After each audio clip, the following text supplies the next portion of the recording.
Continuing with our politics lead, and the latest example of former President Donald Trump using what critics would certainly call racist dog whistles against his opponents. Trump now is using Nikki Haley's given first name, Nimrata, although he spelled it wrong, in a Truth Social post attacking her speech after the Iowa caucuses. She's gone by her middle name, Nikki, since she was a kid. Haley is, of course, the daughter of Indian immigrants to the United States. She was born Nimrata Nikki Randhawa. She took her husband Michael Haley's last name after they married. Joining us now is Illinois Democratic Congressman Raja Krishnamoorthi, also Indian American, if you could not tell. Congressman Krishnamoorthi, obviously you disagree with Nikki Haley on any number of issues, but I thought that you could provide some insight into this because you're Indian American. You've told me that you have faced similar kinds of taunts. What do you think Donald Trump is trying to gain by calling Haley Nimrata and by falsely suggesting that she's not eligible for the presidency? Well, I think he's trying to. It's a put down. It's racist and reprehensible. I hope that my Republican colleagues, more of them, would call him out for what he's doing. But I think that ultimately he's also trying to appeal to certain elements of his base that would respond to this type of thing, and that's of course unacceptable. At the end of the day, I think that the American people will reject this. But right now, I think Donald Trump sees this as a tactic for political advantage, and I hope that others call him out for it. What was it like did you grow up in Illinois? I know you represent Illinois, but wherever you grew up, was it tough being Raja Krishnamoorthi? I grew up in Peoria, Illinois, and then moved to Chicago later on in life. But, it was not tough. I mean, Peoria is a place where people really embraced our family and my background. And later in life, of course, you start to realize some of those types of things that Nikki Haley is going through.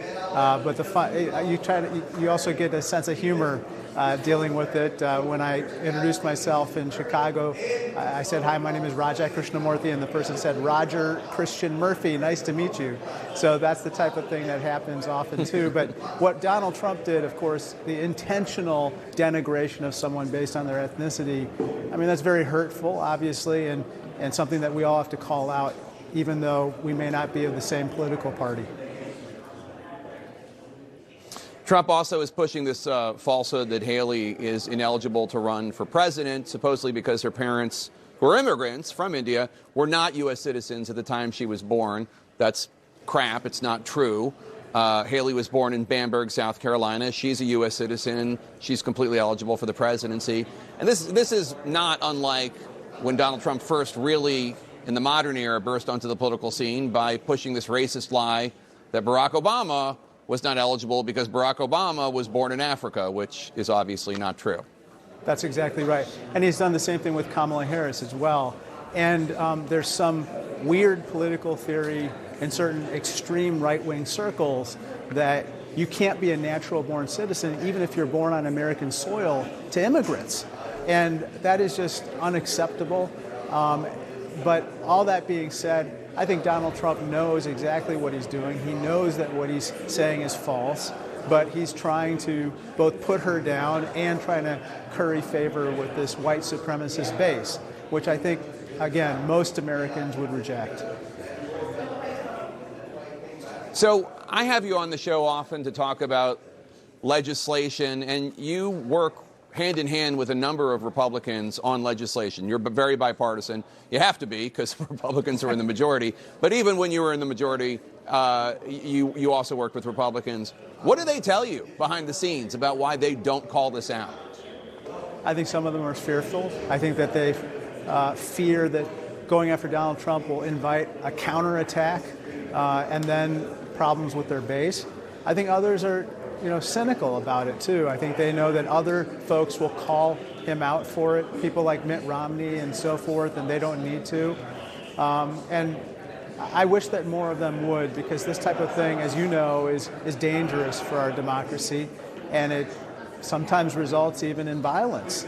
And so we've got to call it out every time we can, stand shoulder to shoulder with Jews who face rising anti-Semitism, Muslims who face rising Islamophobia, Hindus who face increasing bigotry, and of course Indian Americans like Nikki Haley.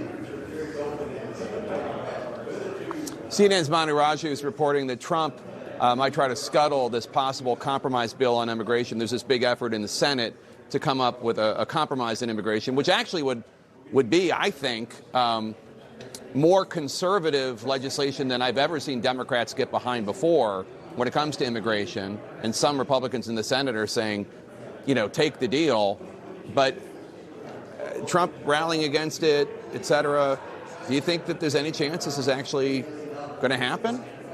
I hope that we come to some compromise on this particular issue, because we have to have, obviously, order at the border. But on the other hand, when I talk to some Republicans privately, what they tell me is that some folks want to leave it as an election issue. They want this to be something that Donald Trump can run on. And so even if Democrats were to compromise, put forward a reasonable suggestion for what to do at the border, they won't take yes for an answer. I'm talking about Republicans. And so that would be very, very disturbing. And I hope that's not where this ends up.